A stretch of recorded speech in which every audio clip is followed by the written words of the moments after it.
Hey, if you are watching this video at launch, then I am live right now over on twitch.tv/Terios with my birthday stream. The plan is to do my play some matches, so if you want to hang out, check out the link in the description below. And that is already all I can give you for an intro, because the subject I want to talk about today is complicated and a lot of people feel very strongly about it. So let's not waste any time on pleasantries and get right into it. Before we can talk about why a lot of people are asking for the removal of the MMR system, we need to understand what an MMR system even is. If you have been actively following my recent uploads, then feel free to skip to the point in the video currently displayed on screen. But if you need a quick refresher, here is the rundown. In the most simple form, an MMR system is there to rate your performance. It takes a close look at your gameplay, compares it to other players, and based on the data of millions upon millions of matches played, it tries to accurately judge your level of skill. Based on many factors that you don't have to care about right now, it then creates a matchmaking rating for you that is used as baseline data to create fair matches in competitive play. A fair match, by definition in Overwatch, is one where, upon entering the lobby, you have a 50% chance of winning said match, at least from a statistical perspective. As much as the game tries to create these 50% win chance matches on a regular, it is simply impossible to achieve that at all times. In order to compensate for a match that was not statistically fair, the magnitude by which your MMR is affected changes. So if you enter a match where you have a below 50% chance to win, meaning you were the underdog, it is not going to penalize you heavily with a massive drop in MMR because it never expected you to win that match in the first place. On the contrary, if you manage to overcome adversity and win said match, then you are going to be awarded with a more gracious increase in MMR, since winning a match where you were supposed to lose from a statistical perspective makes a case for you being a player that belongs in a higher rating. What is important to the MMR system is consistency. It takes off matches into consideration, so in order to see a substantial improvement in your MMR, you need to perform above your peers on a regular. And that also includes winning more matches. You can stack as many stats as you want, but if you don't end up winning your matches, then the game is going to assume that you are doing something wrong. In essence, winning means your MMR will always increase, and losing means your MMR will always decrease. The extent to which that happens is affected by many factors, including said win chance, your own performance, etc. That means that yes, it is possible to outperform other players to an extent of being rewarded more for wins than you get penalized for losses. It is worth noting that getting gold medals every game is not a sign for you deserving a higher rating, neither does it mean that you will necessarily see an increase in your MMR. Gold medals only show that you got higher statistics relative to your current teammates, but your MMR cares about how you perform relative to the entire pool of players in your rating. You can get gold medals in any context that is not indicative of your performance, so really they don't mean anything at all. Needless to say that this whole process is very complicated and we don't know nearly everything that goes into it. What you have just listened to is a gross oversimplification for the sake of this video. It's safe to say that you should not blindly trust anyone who claims to have figured out the system, as no matter how smart they sound, at the end of the day they are mere assumptions. And even when you read up on developer posts, make sure you pay close attention to their wording to make sure you are not fooled into believing something that is not factually correct. Now, despite my best efforts of trying to debunk the meme that is a forced 50% win rate in a previous video that you can find in the card at the top right corner, there still are players who believe that the MMR system is handicapping their experience. So let's first talk about what kind of experience competitive play is trying to provide and why it may feel unsatisfactory to some players. As the name implies, competitive play is supposed to offer genuine competition. You are supposed to be challenged in every match you participate in, while always having a fair shot at coming out victorious. The reason fairness is so important to competitive play is because it makes for a really shitty experience if the matches are not fair. They do not feel competitive. Again, a player is supposed to feel like they have a fair shot at winning in every match they participate in. But the nagging issue a lot of you guys are going to want to point out is that this is the problem. They do not feel fair most of the time. If the MMR system is supposed to assist the matchmaker in creating fair 50% win chance matches, then why does it feel like my losses are inevitable? Well, you see, that is another thing I covered in a video before that I'm going to link in the card at the top right corner, but you won't watch it anyway because of course I'm giving you a TLDR right here. My assumption is that the 50% win chance the matchmaker considers is being negatively affected by individual players. From a statistical perspective, it is very well possible that two teams have a 50% chance chance to win, meaning that the deciding factor will be individual performance. But from an anecdotal perspective, considering how Overwatch actually plays out, these matches could not be further away from being fair. The matchmaker might assume that a team of 5 DPS mains and 1 support has the same chance to win as a team of 2 supports, 2 tanks and 2 DPS because it can back that up from an overall statistical perspective. But it does not consider things like hero choice and compatibility or the map pool you are thrown into. The game does not go out of its way to create matches where both teams have all the tools necessary to create a cohesive unit with heroes that make sense. And it also does not consider your win rate on a hero by hero basis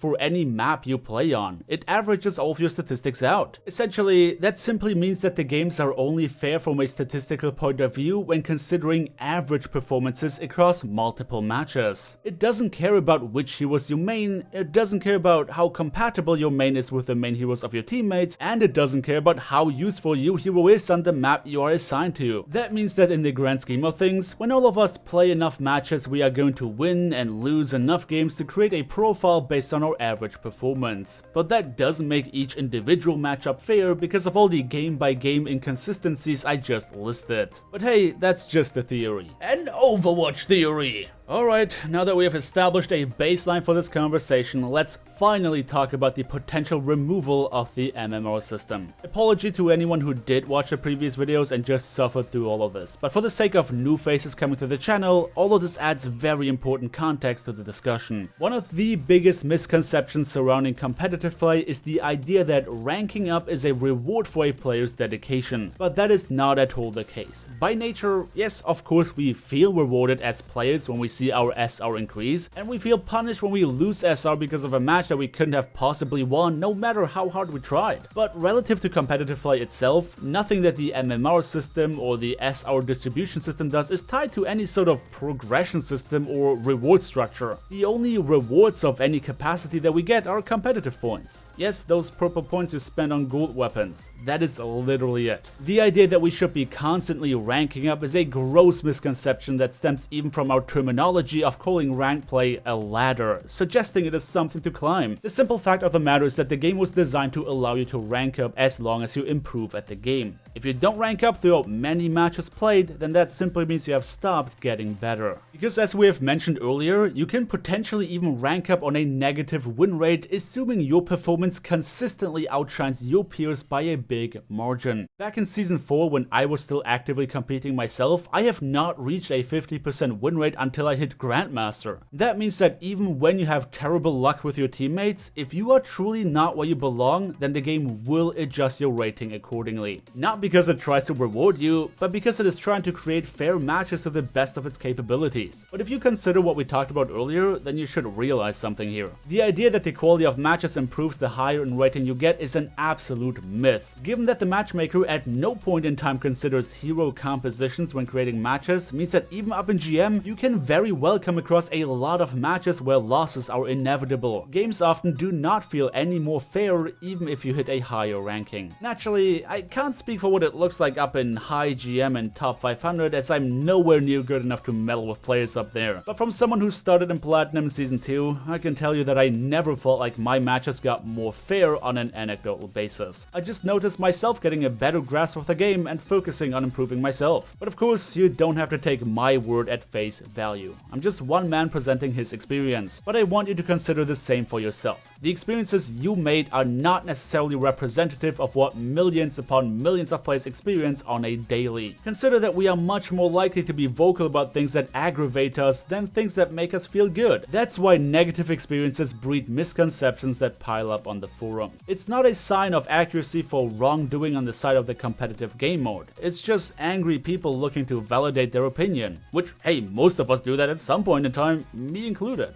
Now, assuming that what I said today makes sense to you, you might already come to a certain conclusion based on what you heard in this video. Given what the MMR system is there for, what would the game feel like if it was removed? Well, it would be the Wild West of randomness, fairness be damned. With no way of creating a baseline that can be used for the sake of setting up 50% win chance matches, you will find yourself in way more matches where losses feel inevitable. but for different reasons. Rather than losing because of team incompatibility, you end up losing because of individual players who grossly outperform everyone else in the lobby. Your skill rating would become meaningless if all that mattered was your win-loss ratio. As you should be painfully aware of by now, not all wins and losses are created equal, and not everyone pulls their weight in each game either. That means that somebody, by sheer luck, could get carried all the way from Diamond to Grandmaster with no doing of their own. In our current environment, the game will acknowledge that this player is underperforming and award them less SR with every win they get to eventually hold their progression towards a rank that they don't deserve. And again, that's not to punish them, it's just to make sure the matches they participate in are as fair as possible. In a world where MMR does not exist, matches where Grandmasters and Platinum players share lobbies could be a daily occurrence. Everything would be even more random than it already is. Because now, at least you can be sure that the players you see are as good as you at,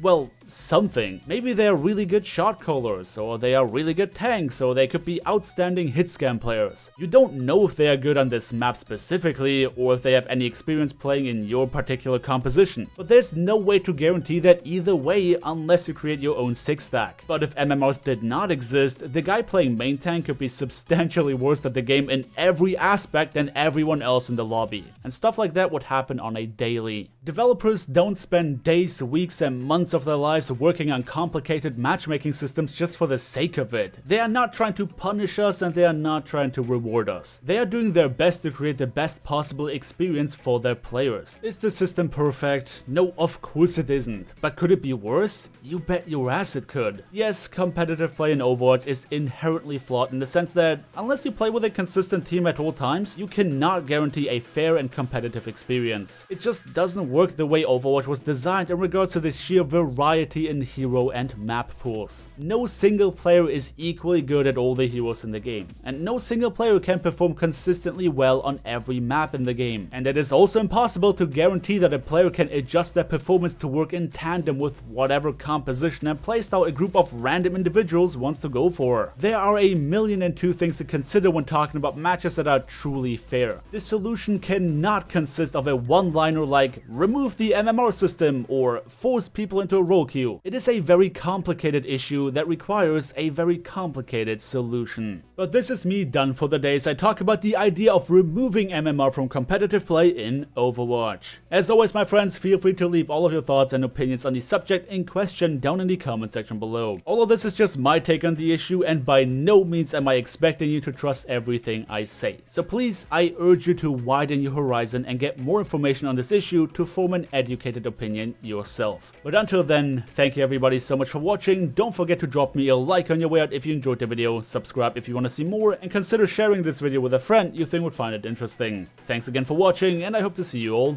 next time. Oh, by the way, don't forget to check me out on Twitch. It's my birthday stream after all.